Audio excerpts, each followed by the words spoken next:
Como acontece isso? Vocês fazem, no meio do livro, da escrita do livro, vocês já fazem o nome, o título do livro, ou depois, no final, vocês chegam e falam assim, não, esse livro aqui tem essa cara, vai ser esse vai ser o título. Isso é muito louco, né? Porque assim, o primeiro livro, A Vida é um Café Amargo, ele nasceu, tipo, eu cheguei em casa, falei pra Laís, pensei o título do nosso livro.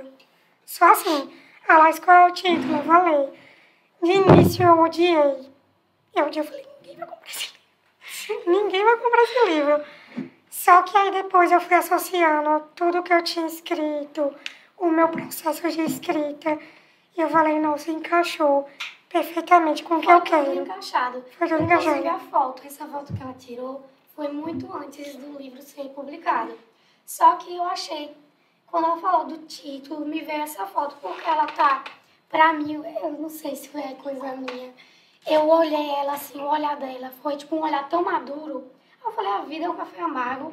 Esse olhar casou certinho, porque quando a gente é um processo, a vida é um café amargo, traz uma menina com os poemas são mais juvenis, tem decepções amorosas, e tem um olhar mais sereno diante dessas amarguras. Entendeu? Um olhar mais maduro da vida. E aí eu acho que casou perfeitamente. E o outro, ele foi premiado em Sergipe. Conta a história. Assim, meu professor de história, Paulo Teles, inclusive se ele estiver assistindo, um beijo, ele sabia que eu escrevia e a gente compartilhava alguns textos. E aí ele adorava minha forma de escrever. E ele incentivava bastante. Às vezes eu só escrevia algo e falava, e aí? Ele aprovava ou não, aprovava ou não.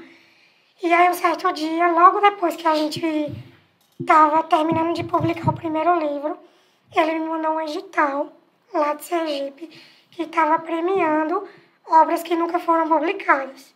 Só que eu estava publicando o primeiro livro. Eu falei, e agora como é que eu participo? A Laís virou para mim e falou, véi, tem muito texto bom ainda. Tem muita coisa que a gente consegue escrever. Por que a gente não escreve outro livro e coloca para concorrer? Eu falei, e lá hora não precisava estar pronto para participar da seleção. Você só mandava o título e a sinopse do livro. E a Larissa, o que a gente faz? Aí a gente pensou nesse título primeiro. Não tinha nada escrito ainda, selecionado, né? E a sinopse. Aí a gente foi selecionada, aí a gente começou o trabalho de escrever. O livro nasceu da seleção. A gente nem sabia. A gente não tinha planejado. A gente se inscreveu sem pretensão nenhuma. Quando foi em dezembro, saiu que de 110 inscritos, apenas 30 foram selecionados.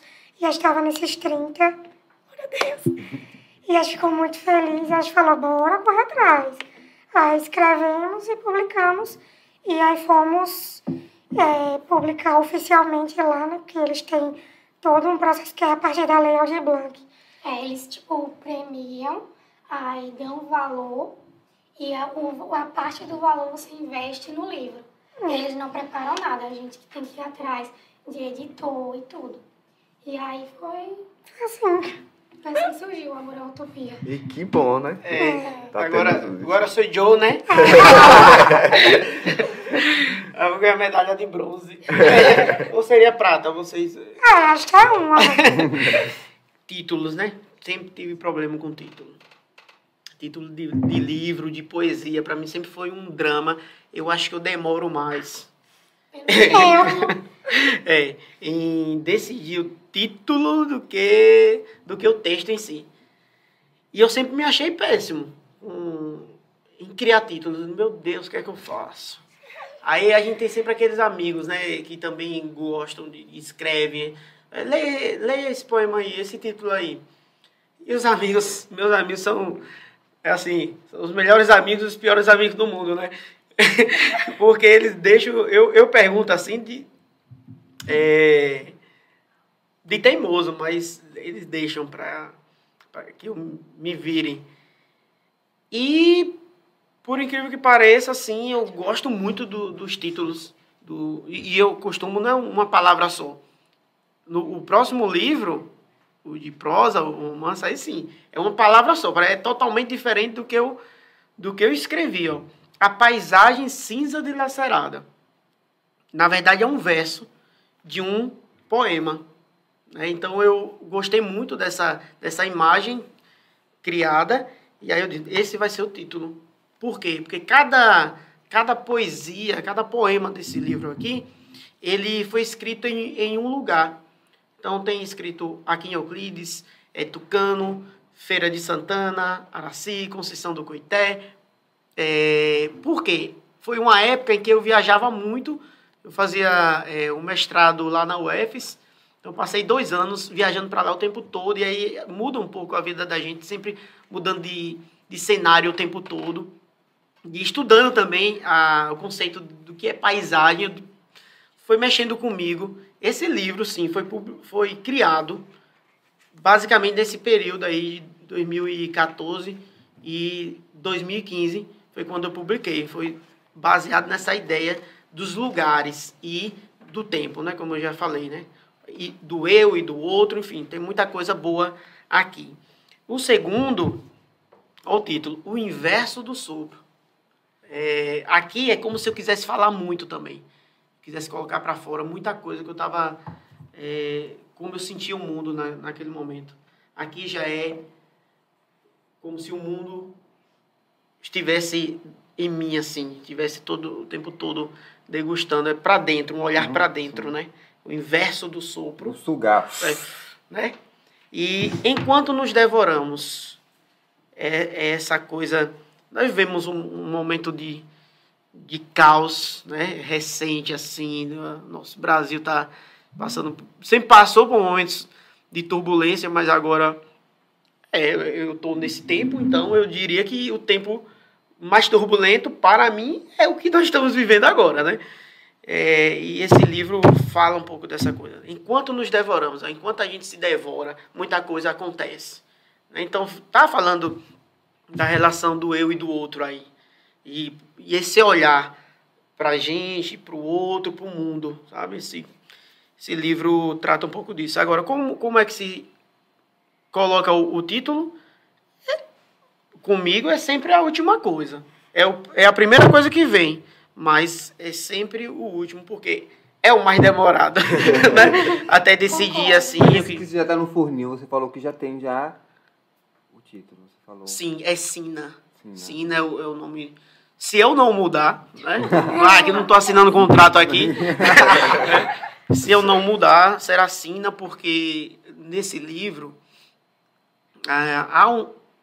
a Sina em questão é que as mulheres da casa do narrador nunca assim constrói uma relação duradoura com o homem, né? A figura masculina ou ela está ali por estar, nem coadjuvante direito né? Ou exerce uma função assim que mais descaminha essas mulheres do que outra coisa. Inspiração na própria experiência mesmo, né? Eu fui criado por 2 mulheres, minha avó e minha mãe, mas eu tinha minhas irmãs mais velhas também, até um certo tempo eu era o caçula. Então, assim, tem essa relação forte, né? Com as mulheres lá de casa. Minha avó era negra, minha mãe é quase índia. A mistura, né? Negra de cabelos lisos, e meu pai é branco, mas a relação com meu pai assim já foi posterior.